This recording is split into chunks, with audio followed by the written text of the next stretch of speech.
Terima kasih masih di Kompas Siang bersama saya Mario Sarong. Saudara, kasus kekerasan seksual oleh pimpinan panti asuhan di Kota Tangerang, Banten masih menyisakan trauma bagi para korban. Aktivitas janggal yang dialami para korban mengakibatkan masalah mental. Janggalan yang dialami oleh para korban diceritakan orang tua asuh Dean Desvi. Sebagai donatur di panti asuhan Yayasan Darussalam An-Nur, ia pun merasa kaget saat para korban menghubunginya melalui akun Instagram terkait tindakan bejat tersangka. Ia lalu melaporkan peristiwa ini ke pihak polisian.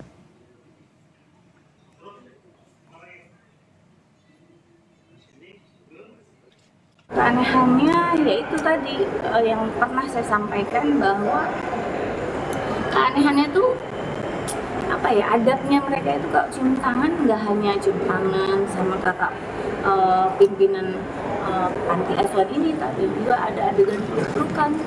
Kalau habis evaluasi itu dipeluk katanya sama pimpinan panti asuhannya, dipeluknya itu aneh gitu, janggal. Untuk cerita pertama kali melaporkan itu atas dasar apa itu, Bu Din? Atas dasar mereka banyak yang lapor ke saya. Pertama-tama kan takut dulu, mereka lapor melalui DM Instagram.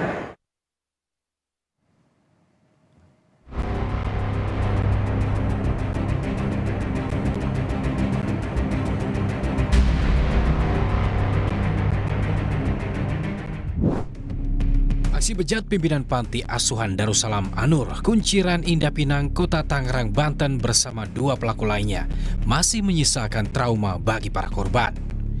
Penyimpangan orientasi seksual oleh tersangka membuat para korban mengalami masalah mental. Salah satu korban yang masih di bawah umur, di mana secara fisik terlihat baik, namun tidak dengan psikisnya yang selalu murung. Hampir setiap hari, ia harus menjalani terapi trauma healing untuk memulihkan psikologinya.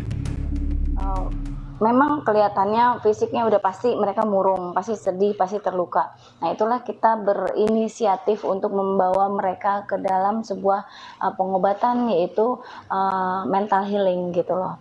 Terapi ini nggak mudah ya Mas ya. Banyak banget terapi kayak Reiki atau juga meditasi, atau yang pasti kita kenalkan deh sama Tuhan biar mereka ini nggak trauma. Soalnya kita kan semua tahu aksi pencabulan ini adalah dilakukan pas event-event acara keagamaan. Saya khawatir anak-anak ini jadi nggak percaya dengan Tuhannya, nggak percaya dengan mana katanya Allah baik. Kok aku habis sholat tahajud lecehkan, kan itu yang bikin kita miris semuanya. Sebelumnya, pasca terungkapnya pelecehan seksual di Panti Asuhan Kunciran, Tangerang, polisi telah memeriksa psikologis terhadap dua tersangka bekerja sama dengan Satreskrim Polresta Tangerang Kota serta psikologi SDM Polda Metro Jaya. Kabitumas Polda Metro Jaya menjelaskan, pemeriksaan psikologis dua tersangka dilakukan dengan 3 metode, yakni observasi, wawancara, dan tes tertulis. Hasilnya, tes psikologi keduanya tidak menunjukkan adanya gejala klinis psikologis. Nanti kami sudah konfirmasi kepada tim pemeriksanya, ada sebuah kesimpulan, ada hasil yang didapatkan bahwa terhadap dua tersangka ini tidak ditemukan atau tidak mengindikasikan gejala klinis psikologis. Kemudian di sisi lain, kami juga pernah menyampaikan bahwa anak asuh yang diantaranya atau sebagiannya juga ada yang merupakan korban tindak pidana ini telah dilakukan pendampingan psikologi oleh bagian psikologi Biro SDM juga. Sampai saat ini, ada 8 orang korban kekerasan seksual, di mana 5 diantaranya masih di bawah umur, sementara 3 lainnya dewasa. Selama para korban mendapatkan pendampingan psikologis, polisi juga terus mengembangkan kasus ini. Pasalnya, meski telah menahan 2 orang tersangka, masih ada 1 tersangka lain yang belum ditangkap, meski sudah masuk dalam daftar pencarian orang. Eka Marlubi, Kompas TV Tangerang, Banten.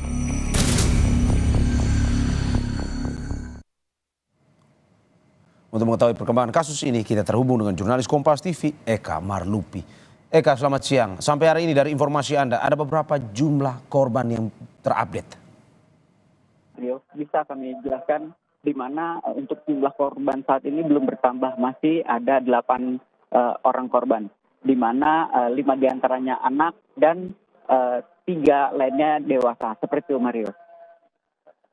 Ya, untuk dari jumlah korban ini, para korban masih menjalani trauma healing. Ini bagaimana perkembangan yang bisa disampaikan pada kita? Ya, baik. Saat ini juga satu korban sedang menjalani terapi trauma healing, memulihkan mentalnya seperti itu. Dan untuk korban lainnya ada yang sudah dikembalikan kepada orang tuanya dan sisanya masih dititipkan di rumah yang ada di Pinang, seperti itu.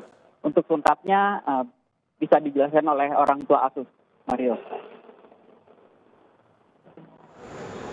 Madin, bagaimana kondisi anak-anak korban saat ini? Alhamdulillah kondisi korban saat ini sebagian di Dinsos itu sudah didata dan sebagian sudah dikembalikan kepada orang tuanya, karena memang ternyata setelah diselidiki dan diinvestigasi sebagian korban tersebut yang ada di panti tidak semuanya yatim piatu, tapi ada sebagian yang sudah masih ada orang tuanya, dan korban sebagian lagi ada di rumah aman yang insya Allah ada di pemantauan dan pengawalan saya dan teman-teman donatur lainnya.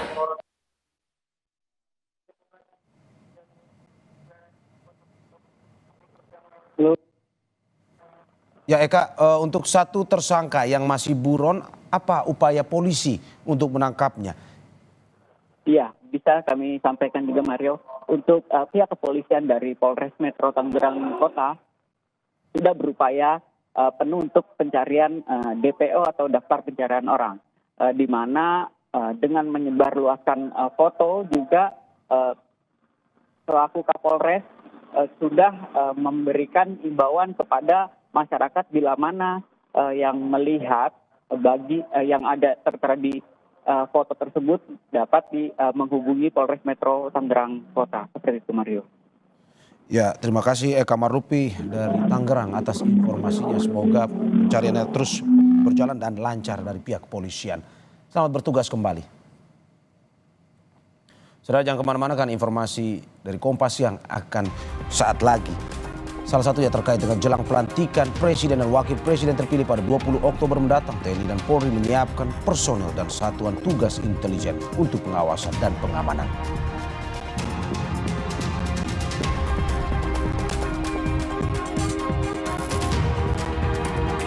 Selain itu, saudara, 17 Menteri Jokowi masuk dalam kabinet Prabowo Gibran. Prabowo Subianto membentuk kabinet yang mengusung keberlanjutan pemerintahan sebelumnya.